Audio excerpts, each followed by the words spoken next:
Who is Owen Power? Well, besides having a very powerful shot, he was the recent Sabres' first overall pick in the 2021 NHL draft and the third first overall pick by the franchise. That includes Rasmus Dahlin in 2018. He's known for being great in all areas of the ice. Whether he's making great reads defensively, being good in transition in terms of creating those breakout passes, creating those zone entries, and being able to sustain pressure in the offensive zone. That's what he's known to do. He doesn't necessarily project to be an Erik Karlsson or Victor Hedman type player at the National Hockey League level, but he's probably going to be a perennial top 15 to 20 defender in the league, according to various metrics and the eye test, because that's just the type of player he is. And it's kind of the type of player you expect to go first overall in a slightly weaker draft class, which the 2021 class is kind of known for being at this point. Oh yeah, you probably want to know who Owen Power actually is. So let's talk about his draft -1 and 2 seasons respectively, where he played for the Chicago Steel of the United States Hockey League. That's the USHL for short. So talking about 2018-19, he put up 25 points in 58 games as a 16-year-old defender. That's very impressive in its own right.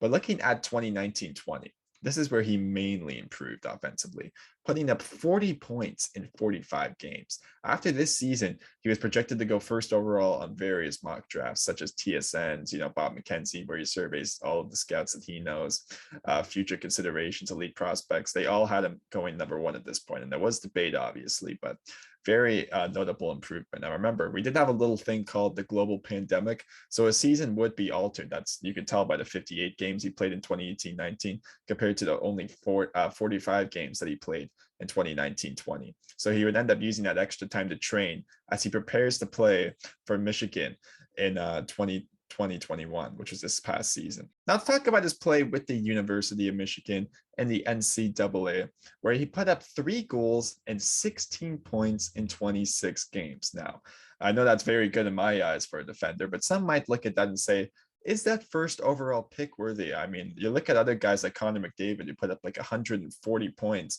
in his draft year in the Ontario Hockey League. I mean, 16 points? That doesn't seem like anything. Well, let's kind of put it into context here. Looking at prospects that are 17 or 18 playing in European leagues, let's say the KHL or the Liga, which is the Finnish Pro League, usually a first round pick has a stat line of like 3 points in 20 games. And yet I might not necessarily look impressive if you're just browsing through his HockeyDB page.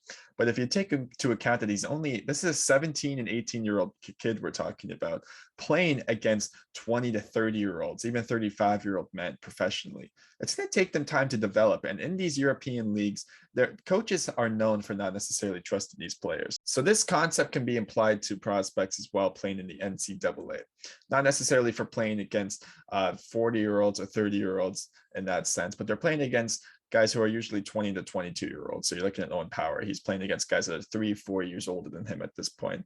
And he did notably well. And looking at previous comparables, even looking at Luke Hughes, who went 4th overall to New Jersey in this same draft class, he didn't even suit up in the NCAA. He's committed to go next year.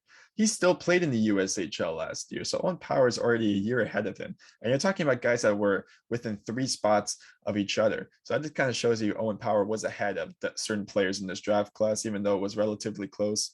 And that's kind of what cemented his status as a first overall pick.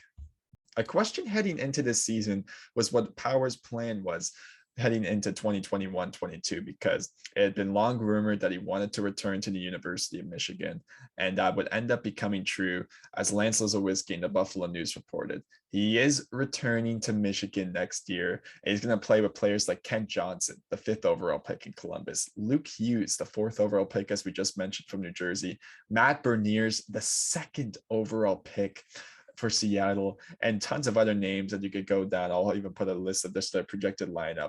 Look at all of these names that are available. It's just ridiculous. Now, in my eyes, and most fans of the team, this is the right decision. It's not that he couldn't play minutes for the Sabres and probably be effective, or at least average maybe in bottom pairing minutes if that's what they were to play him as. But is that necessarily worth it? Looking at the developmental paths of, say, Quinn Hughes and Cale Makar, who after their draft year took 1 and 2 years respectively to play in the NCAA to further develop their game offensively and defensively, they're not premier players in this league. And look at the stuff they've been able to do. They were both nominated for the Calder. Kale would end up winning. Quinn would be the runner-up.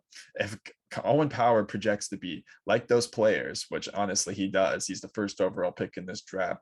He's going to be among that tier, just slightly lower probably than those players. All you need to do is look at Alex Nylander, the 8th overall pick in the 2016 draft, and see his development and how you would probably want to do something different here with Power. Now, you're talking about the 1st and 8th overall pick. You probably get a more surefire thing with Power, but you can't screw this up because look at the past decade of disappointment for this team. All it's been full of is screw ups. Zemgus Girgensons, even Casey Middlestad, who had a nice redemption arc this past year, still has widely underperformed his hype and his draft position because he was also an 8th overall pick back in the 2017 draft. Nylander's now moved on to the Chicago Blackhawks organization and at least had one season where he looked like he could be a decent third liner, but even things have kind of gone stale for him. And who knows if he's going to be in a full-time NHL player. And at 8th overall, that's just not acceptable. And at 1st overall, you want to have a premier defender. You want to have a first pairing defenseman, which Power projects to be at this moment. So if he's projecting to be that, you have to be able to develop him. And the Sabres, as they head into this next phase of their rebuild, have to make notable changes in that area. And they appear to have done so, but let's see if they actually can. So when does he project to make the team?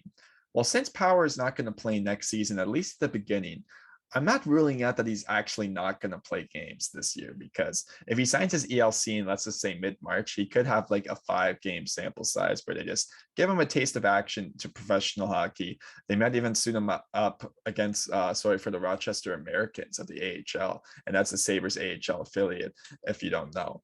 So I could see maybe even mixing time there. Cole Caulfield, the Hobie Baker winner, who actually played games for Laval and Montreal last year, and obviously had that dynamic playoff run for them as well.